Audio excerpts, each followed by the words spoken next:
Court గుమ్మం ఎక్కితే చాలు ఆమెకు చెందాల్సిన ఆస్తి ఆమె గుమ్మం దగ్గరికే చేరుతుంది. దొంగతనంతో ప్రేమ ఆపేక్షలు పొందలేరు. అందుకే రేపటి తన జీవితం మీద భయంతో వీడికి తన వాళ్ల ప్రేమని అందించాలని వెళ్ళిందనే నా అభిప్రాయం. అవును తాతయ్య గారు, నా మనసుకు కూడా అలాగే అనిపిస్తుంది. నీకు నాకే కాదమ్మా, మానవత్వం ఉన్న ఏ మనిషికైనా అలాగే అనిపిస్తుంది. ఓహో, అయితే మీరంతా మానవత్వం ఉన్నవాళ్ళు, మేము లేని వాళ్ళమనే? ఉందో లేదో మీ ప్రవర్తనే చెబుతుంది. తాతయ్య అరవకురా, ముందు ఆ అరుపులాపి ఆలోచించటం నేర్చుకో. ఆలోచనలో కూడా ముందు చూపు ఉండాలి. మీరు ఎన్నైనా చెప్పండి, ఏమైనా చేయండి. వాళ్ళు ఈ ఇంట్లో ఉండటం, నా కొడుకు సుఖ సంతోషాలు హరించటం నేనేమాత్రం సహించను.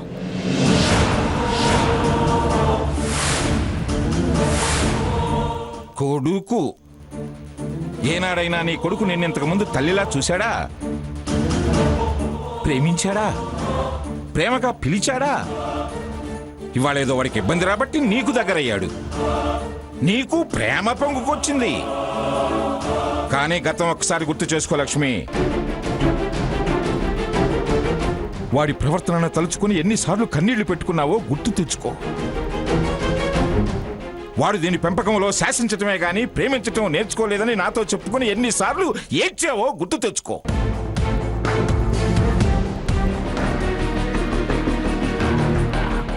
వాడు తల్లిని, తండ్రిని, తాతని, చివరికి గ్రాని మాటలను కూడా వినని మూర్ఖత్వాన్ని పెంచుకున్నాడని ఎన్నిసార్లు బాధపడ్డావో గుర్తుకు తెచ్చుకో.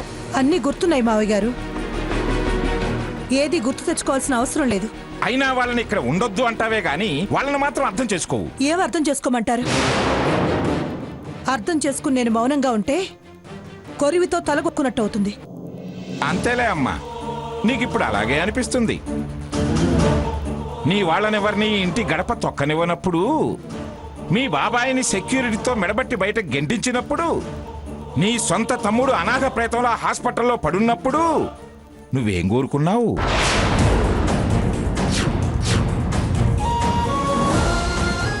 నానేవాడు, నావాడు ఒక్కడుంటే బాగుండు అని అనుకున్నావా లేదా?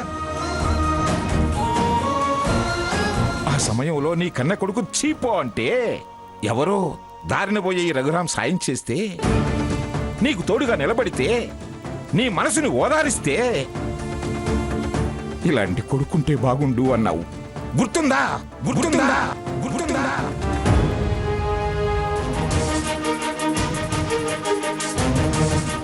ఎవరైనా బాధల్లో ఉన్నప్పుడు భుజం తట్టి ధైర్యం చెప్పే తోడు కోరుకుంటారు.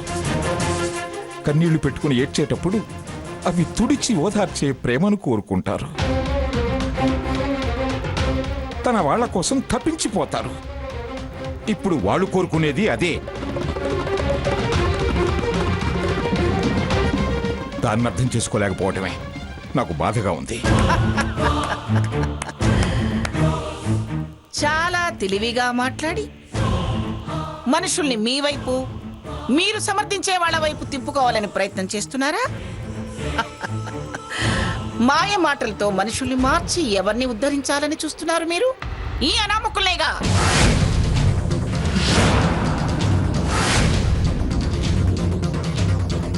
చూడండి, ఇచ్చింది చాలలేదు అంటే మరేమి ఇవ్వాలో అడిగి తెలుసుకోండి.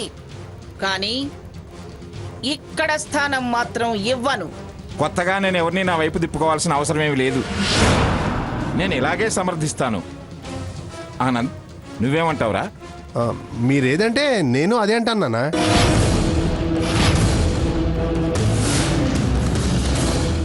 స్వర్ణ, నీ అభిప్రాయం ఏమిటి? వాళ్ళ కోరిక న్యాయమా అన్యాయమా? న్యాయమే తాతయ్య గారు.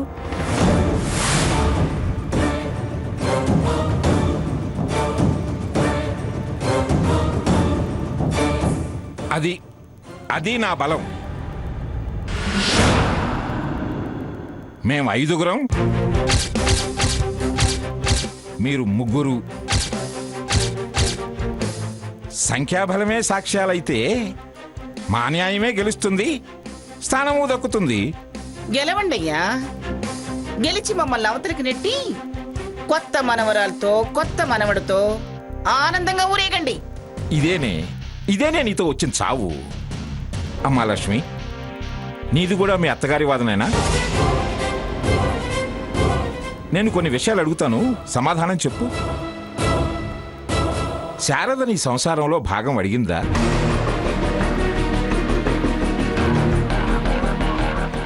లేదు. తనతో పాటు నీ భర్తను తీసుకువెళతానందా? లేదు. చట్టం నీ పెళ్లి కాదంటుంది అని నిన్నేమన్నా బెదిరించిందా? లేదు. కోర్టుకెళ్ళి నిన్ను బయట గెంటుతానందా? లేదు. తనన్నీ వదులుకొని తన భర్త నీ కొడుకుని నీకిచ్చి వెళ్ళింది.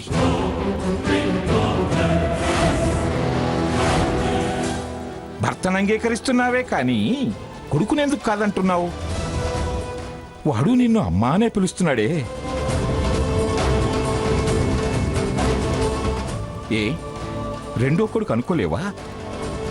శారదను గురించి మర్చిపోయి ఓ అనాథని దత్తత తీసుకున్నాను అనుకో. చూడండి, మీ అతి తెలివితేటలతో దాన్ని తీకమక్క పెట్టి సరే అనిపించే ప్రయత్నం చేయకండి. ఎవరు సరే అన్నా నేను ససేమిరా కుదరదు కుదరదు కుదరదు అంటున్నా. నువ్వు మాట్లాడుకో మంగా.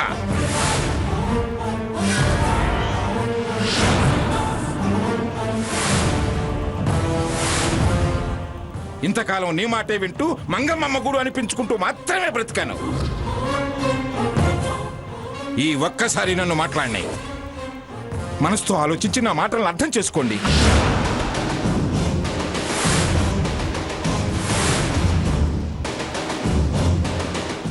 లేదంటే ఒక అసమర్థపు భర్తగా, అసమర్థపు తండ్రిగా, అసమర్థపు మామయ్యగా, తాతయ్యగా నేను ఇంట్లో ఉండదలుచుకోలేదు.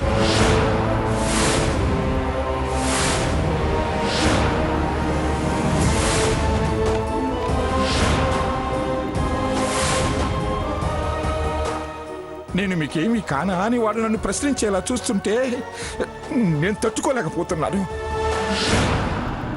వ్యక్తిత్వాన్ని, మానవత్వాన్ని చంపుకొని నేను ఇక్కడ బతకలేను, ఇక్కడ ఉండలేను. ఏమిటి, చచ్చిపోతాను అని బెదిరిస్తే చచ్చినట్టు దారిలోకి వస్తాను అనుకుంటున్నారా? బెదిరింపులు నీకు అలవాటు. నేను వాళ్ళని ఇక్కడే ఉండనివ్వమంటున్నా కాదని మీరు ముందుకేసినాక పెద్దతనం లేని బ్రతుకెందుకు?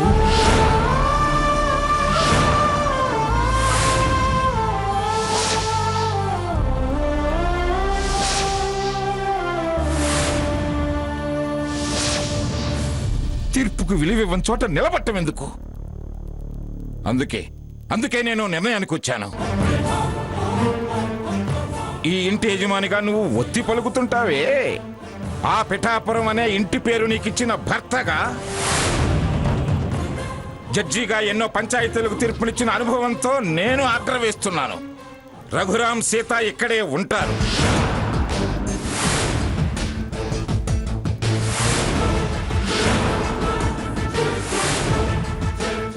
ఉండి తీరాల్సిందే. మీరు హుకుం జారీ చేస్తే దానికి కట్టుబడి మేము ఇంట్లో ఉండం. ఉండకపోతే నేను నా చోటు వెతుక్కుని వెళ్లాల్సి వస్తుంది.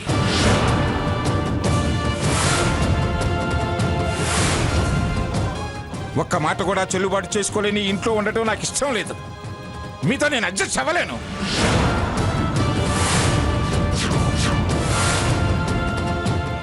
తాతయ్య గారు, వద్దు, మీరు నా కోసం బాధపడద్దు, కన్నీళ్లు పెట్టుకోవద్దు. ఆ కన్నీళ్లకు కూడా స్వార్థం అంటగడతారు, ఖరీదంట కడతారు వీళ్ళు.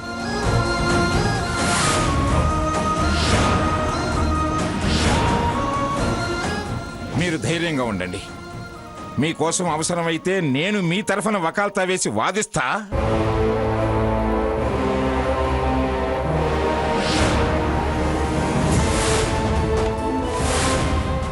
మిమ్మల్ని గెలిపిస్తా. ఏమిటి, వాళ్ళ తరపున వాదించి గెలుస్తారా? ఓ, అంటే వీడికంటే వాళ్ళే ఎక్కువయ్యారా మీకు? నాకిద్దరూ సమానమే. అలా ఎక్కువ తక్కువ నీకు. చూడు మంగ, నీ అహంకారానికి ఎదురు తిరగడం చేతగా కాదు ఇన్నాళ్ళు మౌనంగా ఉంది. నలుగురిలో నీ గౌరవం కాపాడటానికే నేను నోరు విప్పలేదు. మీరింకా ఇలాగే మూర్ఖంగా ప్రవర్తిస్తే నేను మౌనంగా ఉండలేను.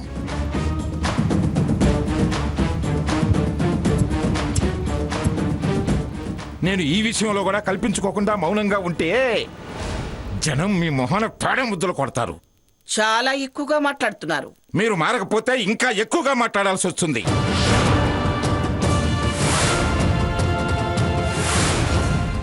మాట్లాడటమే కాదు, పోట్లాడాల్సి వస్తుంది కూడా.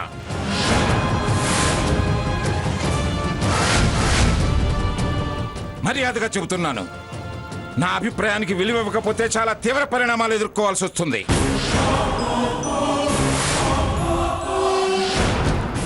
సాకే, మళ్ళీ వీడితో గొడవ పడితే మాటలుండవు. మరో జగన్నాథాన్ని చూస్తావు. ఏమండి? వద్దు వద్దు వద్దు వద్దు.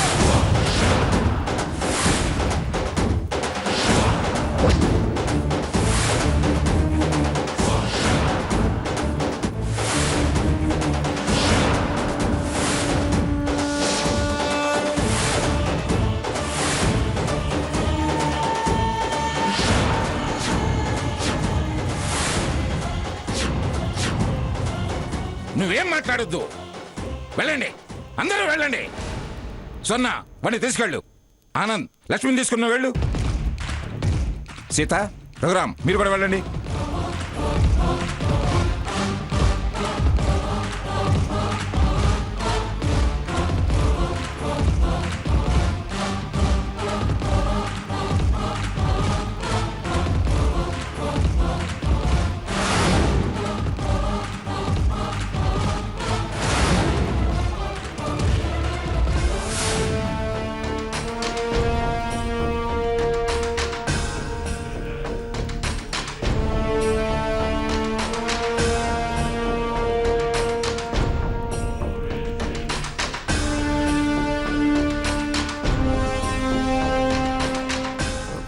నాన్న, ఏంట్రా? వాళ్ళు ఇక్కడే ఉంటే ఈ ఆవేశాలు తగ్గేలా లేవు.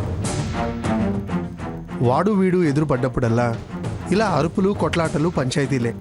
అందుకని వాళ్ళని పంపించేసేద్దామంటావా? రేయ్, పంపదలుచుకుంటే 10 నిమిషాల పని. వెళ్ళి ఒక్క మాట వెళ్ళండిరా అంటే చాలు. మరో మాట మాట్లాడకుండా మౌనంగా వెళ్ళిపోతారు. నేను వెళ్ళాలి అంటం లేదు. 4 రోజులు వాళ్ళని వీళ్లకు దూరంగా పంపితే కాస్త కోపతాపాలు తగ్గుతాయి కదా. ఎక్కడికి వెళ్ళమంటావు? కొత్తగా పెళ్ళైన వాళ్ళు, పెద్దాళ్ళు జరపాల్సిన అచ్చటా ముచ్చటా కూడా ఉంది. అందుకే అన్నీ కలిసి వచ్చేలా వాళ్ళని హనీమూన్కి పంపితే. గుడ్, నీ ఆలోచన బాగుందిరా. వెళ్ళు, వెళ్ళి హనీమూన్కి వెళ్ళేలా అన్ని ఏర్పాట్లు చూడు. మంచి రిసార్ట్స్లో సూట్ బుక్ చేయి.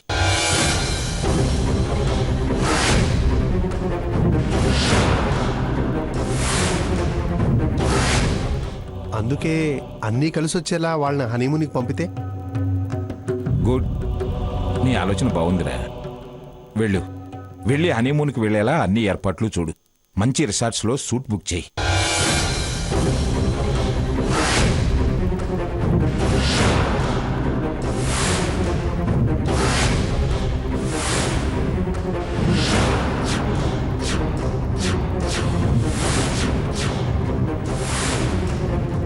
అలాగే నాన్న. రేయ్, అలాగే ఈ విషయం సీత వాళ్ళ అమ్మ కూడా ఫోన్ చేసి చెప్పు.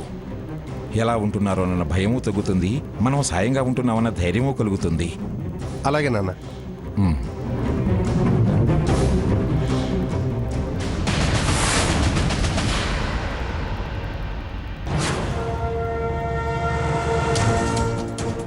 మన మూలంగా వాళ్ళల్లో వాళ్ళు గొడవ పడుతున్నారు.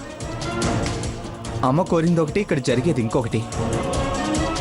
మనస్పర్ధలు ఇలాగే పెరిగితే అమ్మ ఆశించిన ఫలితం నాకు దక్కుతుందంటారా సీతగారు? ముందు ఆ గారు మర్యాదలు తగ్గించండి. మనం రావడం వల్ల వచ్చిన కొత్త గొడవలేమీ కావివి. వాళ్ళ మధ్య ముందు నుంచి ఉన్నవే. అమ్మమ్మ గారు సాకే తప్ప మన మీద మిగతా వాళ్ళెవరికీ వాళ్ళంత కోపం లేదు. పిన్నికి ఉందిగా. అది తన కొడుక్కి ఎక్కడ అన్యాయం జరుగుతుందో అన్న భయం. అయినా మనమేంటో తెలిసాక అది అలాగే కొనసాగదు. మనం వాళ్ళ గొడవల గురించి ఆలోచించాల్సిన అవసరం లేదు. అదేంటి అలా అంటావు? ఎందుకంటే తాతయ్య గారు మామయ్య గారు స్వర్ణ మనల్ని సమర్థిస్తున్నారు, సమర్థిస్తారు కూడా. ఒక్క అత్తయ్య గారే, వారికి కోపం ఖచ్చితంగా ఒక వారం 10 రోజుల్లో తగ్గిపోతుంది. అమ్మమ్మ గారిని ఈలోపు ఎలాగోలా మంచితనంతో ఒప్పించగలిగితే అన్ని గొడవలు సర్దుబాటు అవుతాయి.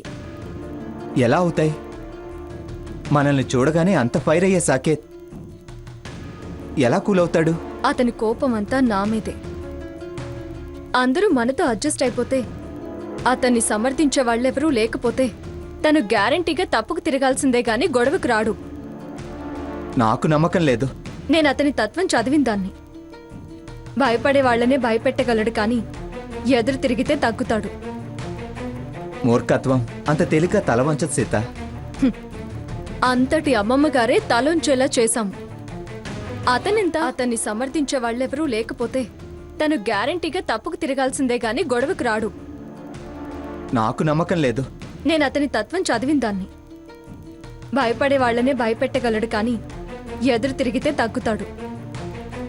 మూర్ఖత్వం అంత తేలిక తల వంచదు సీత. అంతటి అమ్మమ్మ గారే తలొంచేలా చేశాం. అతనెంత? మనం నమ్మకం ఉంచాల్సింది తాతయ్య గారి మీద. ధైర్యంగా ఉంటే కాలమే అంతా చక్కబెడుతుంది. నీ మనసుకి ఏం బాధగా లేదా? నా గురించి ఆలోచించే ఇవన్నీ మాట్లాడుతున్నావా? మన మధ్య విషయం వేరు, వాళ్ళతో ఉండాల్సిన పద్ధతి వేరు.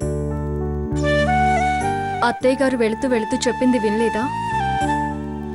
మనసుకి సంబంధించిన విషయాల్లో తప్ప మీరొకరికొకరు తోడుగా ఉండమన్నారు.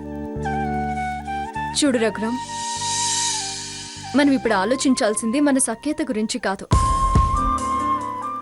ఇక్కడ ఎదురయ్యే సమస్యల గురించి. ఇక్కడి నుంచి వెళ్ళిపోవడం క్షణాల్లో పని, కానీ కలిసి ఉండాలి. నువ్వు ఈ కుటుంబం వాడివే అనే అభిప్రాయం వాళ్ళకి కలిగించడం ముఖ్యం. అప్పుడే అత్తయ్య గారికి తృప్తి. కొడుకుగా కోడలిగా మనం ఆవిడకి ఆ బహుమతినివ్వాలి. చూడు, ఆ సాకేత్ రెచ్చగొట్టగానే నువ్వు రియాక్ట్ అవ్వకు. కాస్త ఓపిక పట్టు. అతనికి బుద్ధి చెప్పాల్సిన వాళ్లే సరైన బుద్ధి చెప్తారు. అలాగే. సరే, నీ కాఫీ ఏమైనా తెచ్చివ్వాలా? వద్దు. సరే, నేను వెళ్ళి దేవుడికి దండం పెట్టుకొని వస్తాను. తొందరగా మనస్పర్ధలు తొలగాలని, మనుషులు మారాలని మొక్కుకో. మన గురించి అనలేదు. వెళ్ళు.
తాళం వేయడానికి ఆ మనవడి దగ్గర తాళం చెవి ఎలా ఉందో, ఏ అధికారంతో తనని లోపలికి రాకుండా తాళం వేశాడో అదే అధికారంతో ఈ మనవడి దగ్గర కూడా తాళం చెవి ఉంది.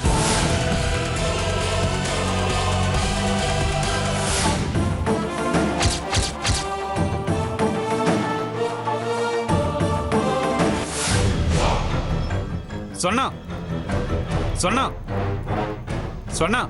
ఏంటి వీడు అంత గట్టిగా పిలుస్తున్నాడు? వాళ్ళ మీద కోపం దీని మీద చూపిస్తాడా ఏంటి? వస్తున్నా బావా. ఏంటి బావా? వదలు బావా.